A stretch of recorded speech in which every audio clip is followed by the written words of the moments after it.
Am I the asshole for telling my wife I can't always stop work to do things for her?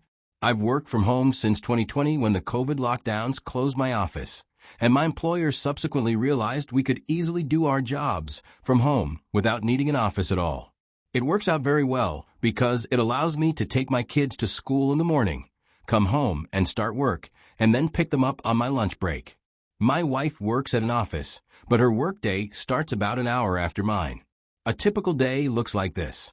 I get up at 6:30 a.m. and get the kids ready for school. I take them to school at 7:30 a.m. I get home around 8 o'clock, make some coffee, and then start my workday at 8:30 a.m. During this time, my wife is still asleep. We typically go to bed around the same time every night.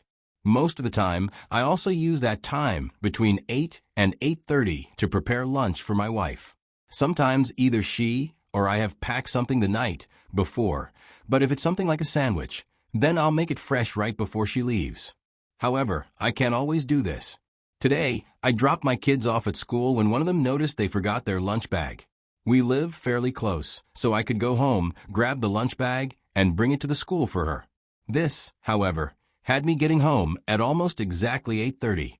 I had made my wife well aware that this week is going to be hectic and I will be swamped with work all week, so this shouldn't have come as a surprise. But my wife, as she typically does, didn't get out of bed until just a few minutes before she had to leave, giving her just enough time to get dressed, do her hair, put on makeup, and head out the door.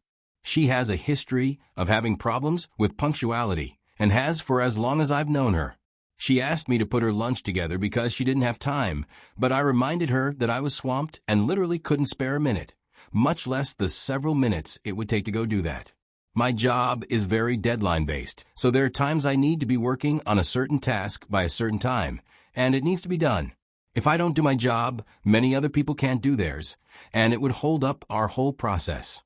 I hold a senior position with 10 years at my company, so it's unlikely I'd be fired if I missed a single deadline, but it's not something I want to do if I can help it. I can be frustrating when she acts like I can always just drop what I'm doing. As she left, she said, "I don't know why you care so much about this company you work for. You should care more about your family," and then walked out the door. I feel like that's unfair because I believe I have an excellent track record when it comes to caring about my family. I've often thought about asking her to be the one to get up and take the kids while I sleep sometimes, but I never do because in the end I am glad she's able to get extra sleep before she heads to a job where she's on her feet all day. Yet somehow, she thinks I am the asshole for making work a priority in this rare situation. Is she right? What do you think? Was Opie the asshole? Comment down below.